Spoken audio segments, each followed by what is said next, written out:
On the last house we owned, there seemed to be a funny smell coming from the kitchen sink. You mean it made you laugh? No, a weird smell. Probably sewer gases. And we want to make sure it doesn't happen in this house. There's no way it can. You don't even have a sewer. Then where does everything go? Hey, isn't that the big question? Forget about it. Well, that advice really stinks, and we're not going to have any odors in this house because we're going to plumb it correctly. The rough-in plumbing occurred before we poured our foundation. Now we're doing the phase that's called top out, and that's when the plumbing comes up into the house. We'll have one last phase, and that's finish out, once all of our sheetrock and cabinets are in place. Now we're in the laundry room, and to prevent that odor, that sewer gas from backing up, we need a P-trap. We need this in every room where we have a drain. This is the drain for the washing machine. The water will go in here, come down to the bottom, and then it goes through this P-trap here at the bottom, comes back up, then it goes down and out of the house. Now right here, this will always have water in the bottom of it, so if we have any sewer gas back up, it won't have a way to come up and back through here because it can't get through this water. It won't go down through the water and back up, so we're never going to have an odor inside the house.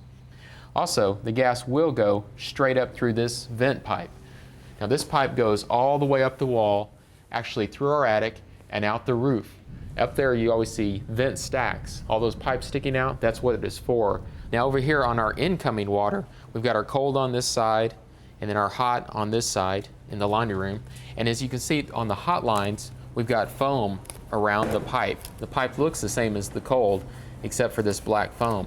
Now the reason for that is it is heated water. We don't want it to lose its temperature. Plus, we also don't want it to start to sweat. This pipe, because it is hotter water, could start to beat up some water and sweat, and that could grow some mold and mildew inside our wall, and we don't want that, so we'll go ahead and wrap all the pipes with foam. We also don't want to puncture any of these pipes with nails. Now, when we put our sheetrock up here, the sheetrock will be nailed down the studs. So anywhere a stud crosses a pipe, we want to go ahead and put a piece of steel to guard those nails from penetrating our pipes. One other thing you're going to see around your drain system is a clean out. Now this will actually stick out beyond your sheetrock into your room. The reason for this is if you ever get a clog in your drain pipe, a plumber can come in and just remove this cap without tearing up the wall, stick a snake down there, and clean out the drain.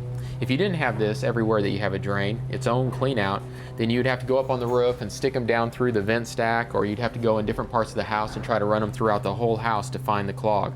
So this is something you really want on every drain in your home. Now, the only other thing you need to remember during the top out phase of plumbing is make sure that you get frost-free faucets on the exterior of your home so that they don't ice up during the winter and cause a major leak.